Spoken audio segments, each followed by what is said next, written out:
4 days ago, the grand jury in Pennsylvania released the report, and it's not an easy reading.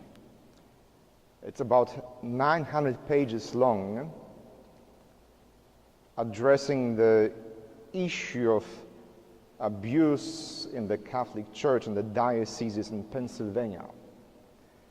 4 or 5 of these dioceses in the state of Pennsylvania. And if you feel like you want to read it, you will be sick after the first 5 or 6 pages. It describes what happened the last 60 years, with the continuous, almost systematic abuse of minors in these dioceses. And as one reads this grand jury report, it goes forever describing those difficult instances and how priests were removed and reassigned to different parish after parish, and the horror continued. They go, Father so-and-so did X, Y, Z, and then he was assigned by Bishop so-and-so, and he did X, Y, Z again, and he was assigned by him to a different church, on and on and on, over 3,000 victims. If you are Catholic, it's a very difficult text to read. It's even more difficult if you are a priest. And I hope it's really difficult if you are a bishop.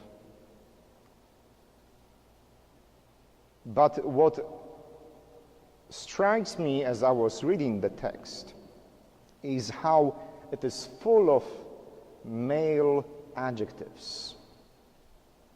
He did this, Father so-and-so, then he, Bishop so-and-so, did that. The only time there is she happens only if a victim is speaking or a mother is giving testimony.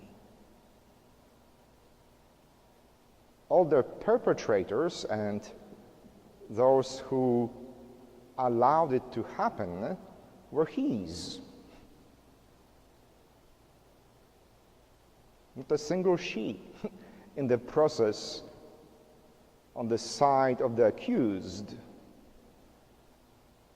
All of them, each single one was he. How different from the first reading today, when the book of Proverbs speaks of her all the time.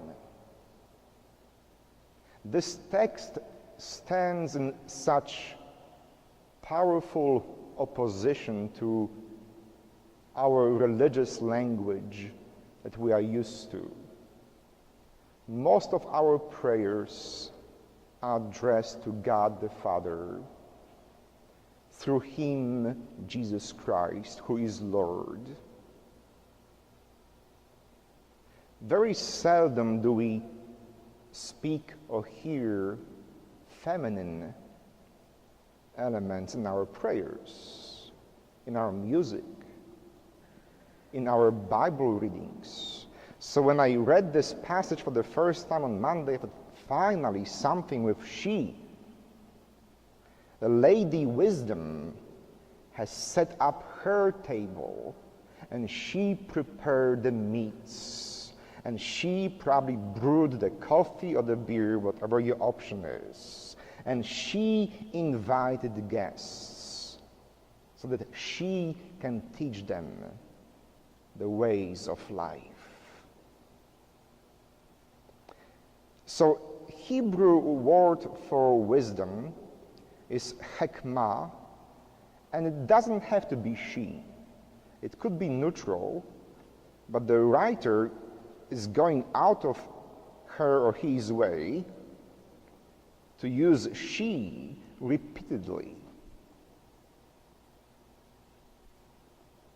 I think there is divine wisdom in the writer's stubbornness to switch religious language and sensitivity from he to she. And you might be scandalized if I tell you that in Jewish literature, wisdom equals God.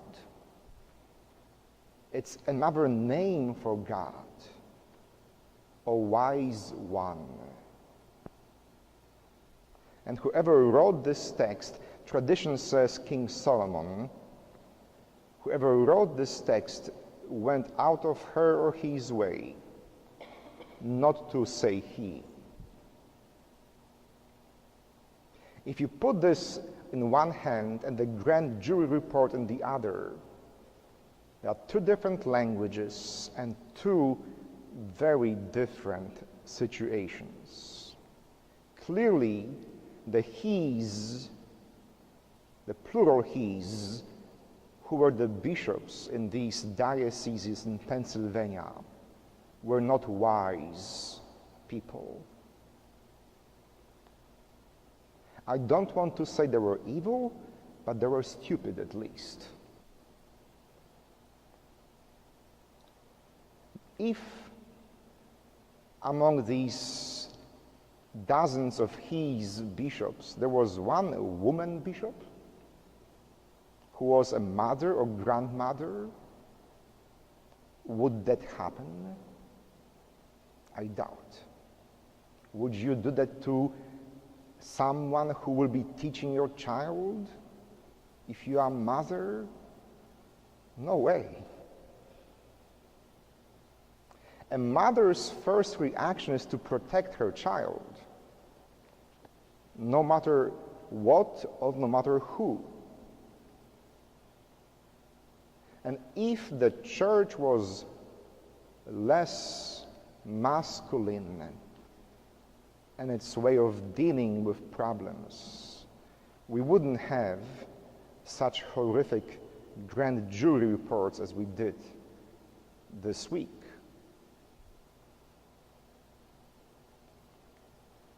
In the second reading, Paul writes to Ephesians, "Watch carefully how you live, not as foolish persons, but as wise." And then he says, "Therefore, do not continue in ignorance." He doesn't say, don't be ignorant, because we all start in ignorance. He says, once you know what is wrong and right, do not continue in ignorance. If you make a mistake because you don't know, it happens. But once you know and still continue in your ignorance, you choose to be foolish. So I'm praying and hoping that Pope Francis and his successors will allow more and more women in the process of decision-making on every level in the church. I'm hoping, I'm praying that we won't be the only church with woman deacon, or woman priest, or woman bishop, because our life as Catholics would be so drastically different if it wasn't all he and his. Because men tend to think in corporate structure language, because we have been used to having the power and the tools to execute that power.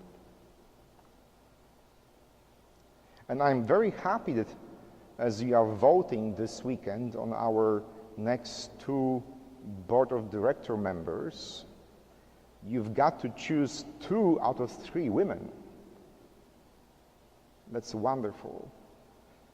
As a man and as a priest, I'm blessed to have the advice of women on our church board. So at least here at St. Stanislaus, it's not all he, his, and him.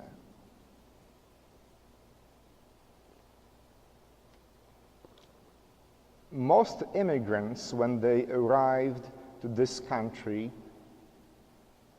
before airplanes were invented, as they were coming into the harbor in New York, they saw a statue of whom? Lady Liberty. It wasn't a wise fellow, it wasn't a wise, I won't say the word in the church, it is a Lady Liberty.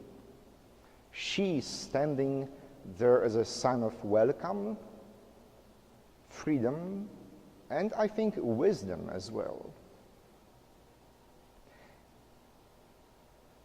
If you are a parent, do not raise your sons in this toxic masculinity ideas. If you are a father or a brother or an uncle or grandfather, allow your children, grandchildren, nephews to see the beauty of feminine gentleness, sweetness, and kindness and empathy. Also for guys, for boys.